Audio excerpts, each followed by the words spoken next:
selamat datang ke Firash Channel. Okey, hari ni Firash akan masak rendang. Mesti ramai kan suka makan rendang. Tapi hari ni Firash akan masak rendang cili api, rendang Omak Dan. Ni resipi Mak Firash. So, jom kita tengok bahan-bahan dia. Okey, hari ni kita akan masak rendang daging. So, daging ni daging batang pinang 1 kilo. Bawang sebiji, bawang putih 5 biji, 5 ulas lah bawang putih, halia 3 inci, daun kunyit 2 helai. Okay, ni bawang putih, halia dengan bawang ni kita akan blender. Okay, dan yang ini serai dalam 5 batang, racik-racik halus dengan lengkuas 3 inci pun kita akan blender asing. Okay, yang ni kunyit pun dalam 3 inci dengan cili api. Cili api dalam ikut kepedasan lah ni, dalam 15 hingga 20 biji. Siapa suka pedas boleh tambah lebih cili api, kalau tak kurangkanlah. Tapi ini dalam 20 biji cili api sebab kita suka pedas. Okey. Then just untuk diketuk saja, serai dalam 4 batang kita ketuk saja. Dan bawang kita hiris sebiji. Yang kecil je cukup bawang. Asam keping dalam 2. Okey. Yang ni Mak Firash buat sendiri, kerisik 1 biji kelapa bersama dengan 1 biji kelapa. Dan santan 1 kilo. Santan. Rendang ni kena banyak lah pakai santan kan. Semua orang tahu kan. So, okey, jom kita masak. Ni yang dah blender tadi, kunyit dengan cili api. Kunyit 3 inci, cili api dalam 20 biji. Okey, yang ni pula serai tadi 5 batang kita racik tu dengan lengkuas. Blender. Okay, dia jadi kuning pasal tadi saya blender kunyit dulu. Lepas tu baru blender serai ni. Okey, yang ni blender tadi yang bawang. Dengan bawang putih dengan halia. Yang bahan-bahan tadi. Okey, tadi masa blender kunyit ni, kunyit dengan cili api ni, saya letak setengah sudu. Setengah sudu spices ni, jintan putih, jintan manis dengan biji ketumbar. Biji ketumbar yang telah di blender, letak dalam setengah sudu macam ni. Blender sekali. Ini untuk menambahkan aroma rasa rendang kita. Okey, jom kita masak. Okey, memula panaskan dulu minyak dalam 1 sendok kecil. Okey, ni sebiji bawang besar yang kita dah racik.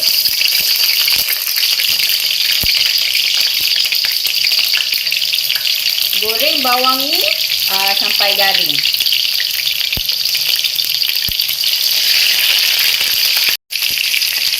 Okey, masukkan serai.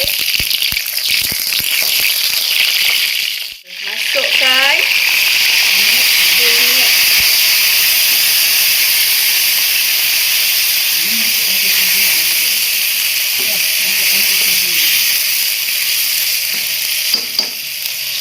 Itu dalam tu yang ada air kat blender tu kena letak ni. Ni masuk sikit. Ni masuk sikit. Okey, serai dengan lengkuas ni saya ambil sikit dulu daripada yang kita dah blender tadi, masuk dulu sikit. Okey, lepas tu ambil air perahan dia saja, tak payah masukkan semua. Okey, ini salah satu style yang saya rasa lain sikit lah. Ini style Omak Dan. Okey, ni tadi yang air perahan serai dengan lengkuas tadi tu. Tadi kan saya senduk sikit saja. Ini air perahan dia. So masukkan air perahan. Asam keping. Okey, sekarang masukkan asam keping. Ni tak masuk lagi. Okey, ambil senduk. Okey, dah masuk asam keping ni. Masukkan bawang putih yang halia kita dah blender tu. 3 sudu. Bawang sebiji, bawang putih dalam 5 hingga 6 biji, halia 3 inci. Okey. Kita renihkan dia sebentar. Okey, tadi Firas dah masukkan garam dalam setengah sudu besar. Garam ni tak apa, nanti boleh rasa. Tapi tadi dah masukkan setengah sudu besar. So sekarang ni kita akan masukkan daging. Dia dah boil kan? Nampak dia dah boil macam nak pekat. Kita masukkan daging.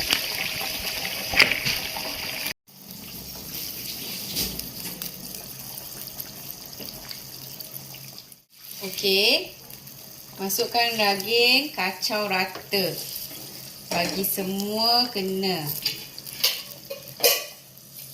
Okay, then tunggu sekejap lah, kita renihkan sekejap sebelum kita nak masukkan santan. Tadi kita dah masukkan daging, masak dalam 5 minit dulu sebelum kita boleh masukkan santan. Kita masukkan 2 helai daun kunyit dulu. Daun kunyit kena masuk awal. Okay, bagi masak 5 minit.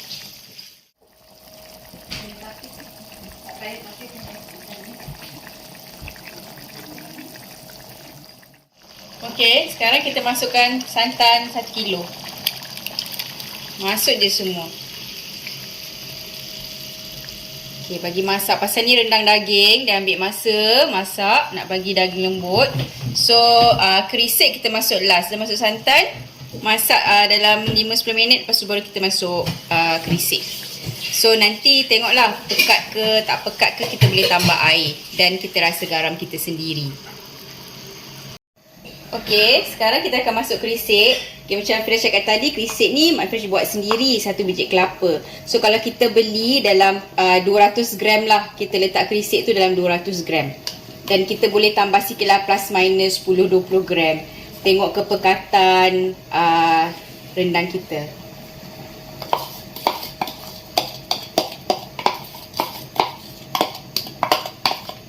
Okay, sekarang semua bahan-bahan dah masuk. Kita tunggu dia kering, daging dah lembut. Lepas tu siaplah rendang kita. Rendang ni kita kena selalu kacau ya. Jangan biarkan je atas kuali macam ni. Nanti takut dia melekat di bawah dan hangus.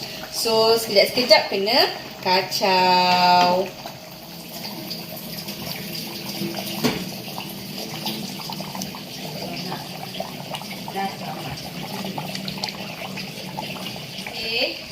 Dah hampir kering tapi belum kering betul-betul lagi. Tadi Firas dah letak garam kan. Okay, kita dah rasa garam tadi. Okay, kalau tak cukup garam, rasa nak tambah lagi, jangan tambah dulu sampai dia kering. Tunggu kering baru tambah garam. Ikut kesukaan kita lah rasa masin tu. Okay, kalau kita tambah garam sekarang, takut dia tak berapa tepat dan nanti dia akan masin rendang tu. Sebab sekarang ni dia masih berair lagi kan. So tunggu betul-betul kering, baru tambah garam.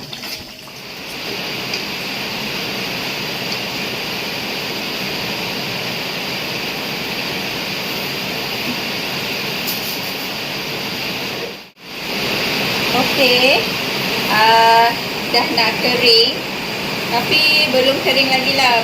Dia kena kering lagi betul-betul. Tadi Firas ada tambah lagi setengah sudu besar garam. Bila dah kering macam ni, bolehlah nak tambah garam, rasa garam ikut kesukaan masing-masing. So nak bagi tahulah tips-tips je. So tips yang pertama, kalau nak tambah garam, awal-awal tu kita memang letak garam. Bila nak tambah lagi, tunggu sampai dia kering macam ni, baru tambah. Lepas tu daun kunyit. Masa dah masukkan semua bahan-bahan, masukkan daun kunyit pun sekali. Jangan tunggu lambat baru nak masuk daun kunyit. Kenapa? Sebab kalau kita masuk lambat daun kunyit, rendang kita akan mudah rosak. Okay, so tips dia, kita nak bagi rendang mudah rosak, masuk daun kunyit awal-awal. Okay, kalau tips yang ketiga, tadi serai dengan lengkuas kita blender kan. Saya hanya masukkan sikit je serdak tu supaya tak ada banyak serdak lah. Yang selebihnya hanya perah dan masukkan air dia sahaja.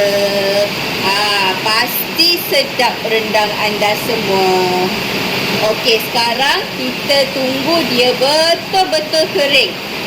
Daripada masuk bahan-bahan semua, sampai sekarang dah almost 1 jam lah.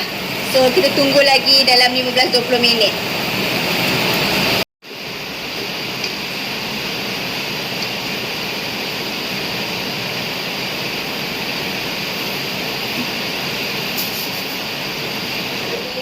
Dah boleh tutup api. Kita masak ni 1 jam 15 minit. Merenihkan dia lah. Daripada start kita letak semua bahan-bahan tu, bagi sampai dia kering macam ni, anggaran masa dalam 1 jam 15 minit. So dah siap dah rondang Mak Dan. So diharap anda semua bolehlah cuba.